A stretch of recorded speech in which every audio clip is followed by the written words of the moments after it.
Seigneur, sois loué, sois béni, parce qu'il n'y a pas deux jours qui se ressemblent devant toi. La Bible dit à chaque jour suffit sa peine. Ce matin, nous savons que tes bontés ne sont jamais à leur terme. Tu les renouvelles chaque matin. Tu es le même hier, aujourd'hui, éternellement.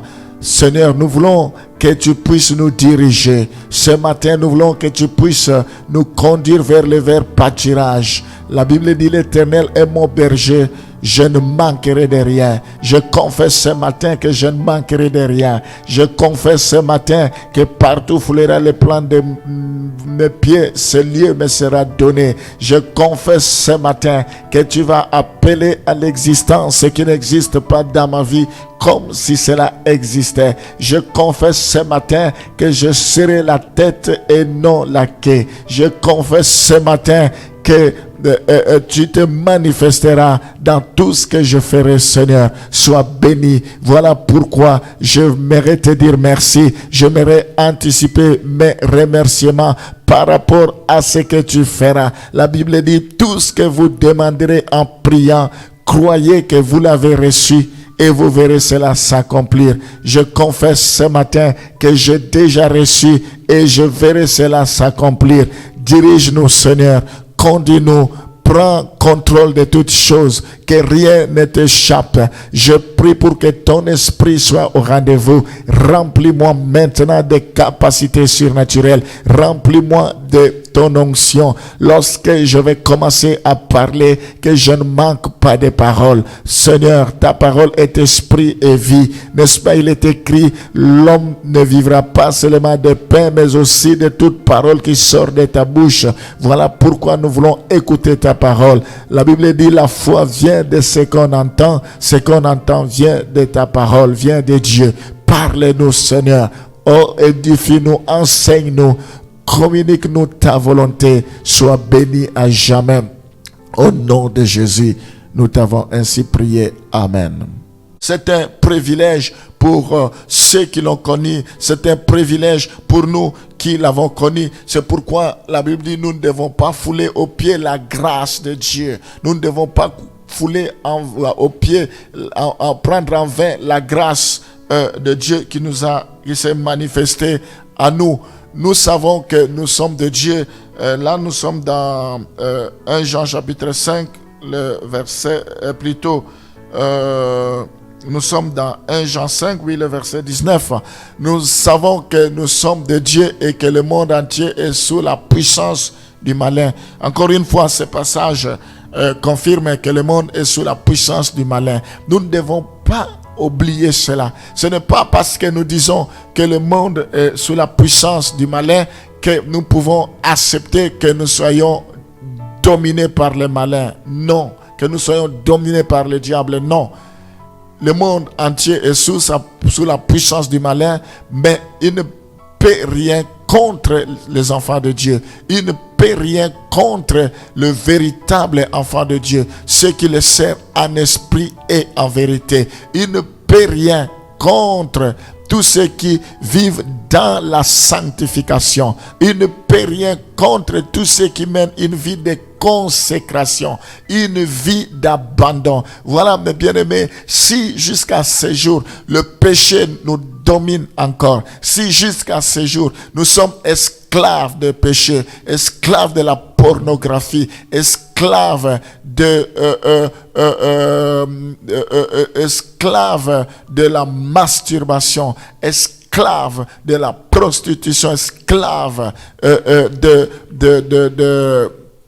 toutes sortes de péchés, bref, les œuvres de la chair, nous devons nous poser des questions si réellement nous avons été affranchis, si réellement Jésus-Christ est mort sur la croix pour nous, si réellement nous l'avons rencontré. Pourquoi?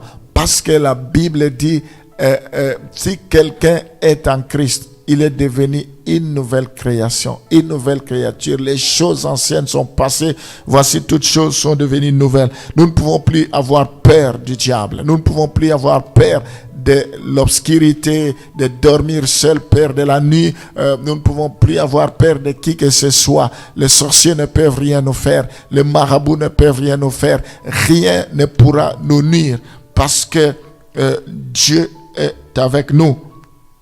Nous allons évoluer, on parle de la personne de Satan, nous pouvons lire Matthieu chapitre 12, le verset 24. Nous verrons là-bas que le pharisien ayant entendu cela dire, cet homme ne chasse les démons que par Belzéboul, prince des démons. Nous voyons que la personne de Satan, il est aussi appelé le prince des démons.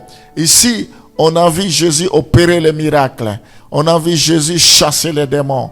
Alors, le pharisien ayant entendu cela dire, cet homme ne chasse les démons que par Belzéboul, le prince des démons.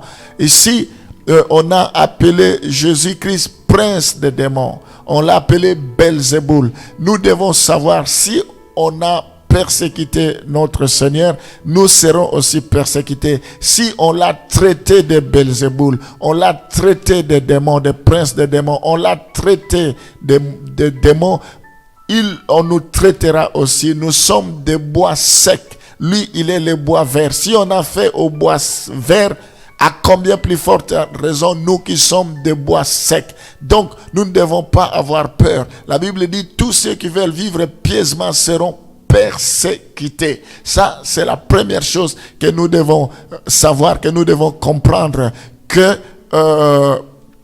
on a traité Jésus de tous les maux, on nous traitera aussi de tous les maux. La Bible dit, heureux serez-vous si on vous calomnie.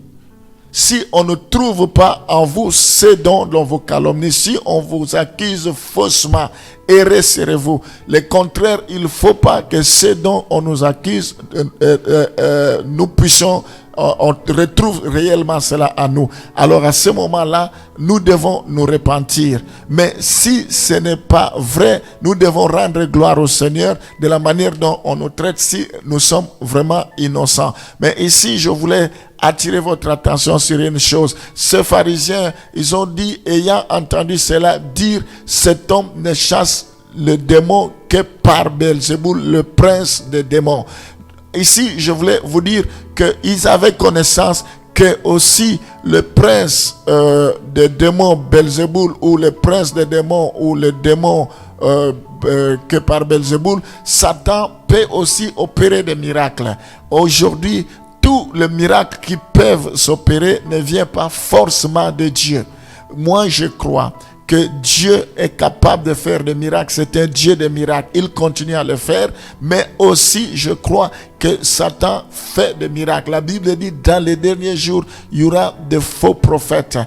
Ils vont séduire les gens par toute espèce de miracles. Nous, on ne reconnaît pas un homme de Dieu à cause des miracles. Loin de là, parce que le diable fait aussi des miracles. Mais on reconnaît l'homme de Dieu. La Bible dit, on reconnaît l'arbre par le fruit, le comportement, la vie de cet homme, et aussi la parole qu'il annonce. Quand on écoute la parole, on peut savoir que c'est un vrai homme de Dieu. Quand il confesse Jésus-Christ, il enseigne la vérité, et lui-même vit cette parole-là. Donc nous ne devons pas nous laisser tromper, manipuler par toute espèce de miracle. De toutes les façons, c'est les païens qui cherchent le miracle. Nous savons, nous qui sommes enfants de Dieu, que Jésus est capable d'opérer le miracle. Il a dit, voici le miracle, les signes qui accompagneront ceux qui auront cru. Nous ne devons pas courir derrière cela. C'est le miracle qui nous accompagneront. Et c'est Dieu qui fait le miracle. Nous devons lui faire confiance. Il le fait quand il veut, comme il fait. C'est un Dieu de miracles. Alléluia. Donc, mes bien-aimés, nous voyons que Satan, ici, il est appelé le Dieu de ce siècle. Il est appelé le prince des démons. Nous pouvons évoluer. On va lire Ephésiens chapitre 6, le verset 11. Nous voyons ici, il agit par ruse, il est rusé. Revêtez-vous de toutes les armes de Dieu afin de pouvoir tenir ferme contre les ruses du diable. Le diable opère sous forme de ruses, parce que s'il se présente devant nous comme le diable, nous allons le repérer, on va refuser. Mais comme il est très malin, il va utiliser des ruses, il va se camoufler. Donc nous devons faire attention que Dieu nous aide. Il faut que nous puissions revêtir toutes les armes de Dieu afin de pouvoir tenir ferme. Nous n'allons jamais avoir la victoire. Nous n'allons jamais résister, tenir ferme si nous ne sommes pas revêtus des armes. La Bible ne nous demande pas de revêtir quelques armes. Toutes les armes, la foi, la vie de prière, nous devons avoir la cuirasse, la vérité, la cuirasse comme ceinture, le bouclier, toutes ces choses, nous aurons l'occasion d'en parler, mais il faut que nous puissions nous en servir. C'est très, très important. Je confesse que Jésus-Christ a vaincu Satan à la croix. Il l'a dépouillé. Il a été jugé. Toi, Satan, je te rappelle qu'il y a de cela 2000 ans, tu as été jugé et tu as été destitué de ton pouvoir. Et tu dois savoir que tu dois savoir que même pour les puissances qui dépendent du diable, tu as été dépouillé des puissances qui dépendent de toi. Tu as été dépouillé par rapport à cela. Au nom de Jésus, par l'œuvre de Christ, les chrétiens ont été délivrés de la puissance des ténèbres. Je confesse que les enfants de Dieu ne sont plus sous la puissance des ténèbres. Dans le nom de Jésus, je proclame la victoire de Dieu sur Satan, sur ses œuvres. J'anéantisse pur et simple le plan et le manœuvre du diable au nom de Jésus. Même si Satan n'a pas encore cessé d'exister ni d'agir, nous croyons qu'il n'a aucun droit sur les enfants de Dieu. Il n'a aucun droit sur les rachetés. Au nom de Jésus, que le sang de Jésus protège les enfants de Dieu.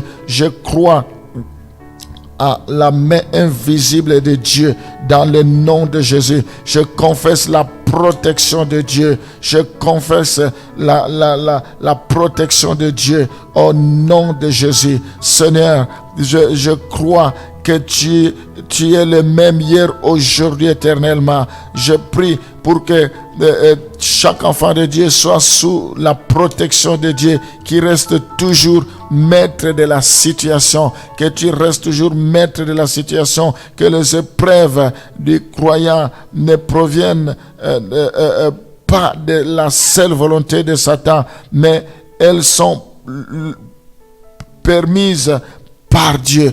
Quel que soit ce que tu peux permettre, le diable est limité. Je confesse qu'il a des limites. Le diable ne peut pas aller au-delà. Il ne peut pas aller contre ta volonté. Au nom de Jésus, que tu puisses bannir la crainte dans la vie des enfants de Dieu.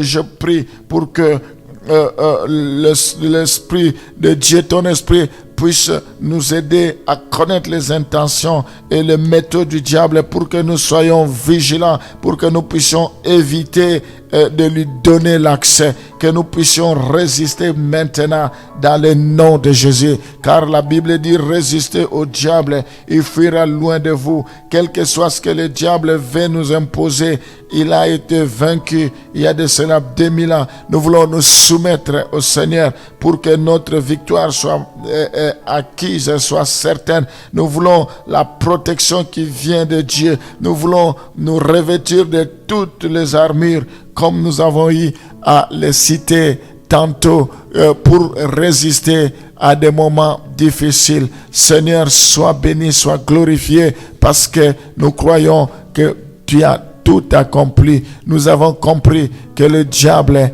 est limité. C'est une créature, il ne peut rien faire. Le temps viendra où il sera jeté dans les temps de feu avec ses anges, avec ses démons, ses anges déchus. Nous croyons qu'en attendant, même s'il rôde, mais celui qui est en nous est plus fort que celui qui est sur la terre. Protège-nous pour ne nous induis pas à la tentation, pour que nous ne perdions pas notre foi.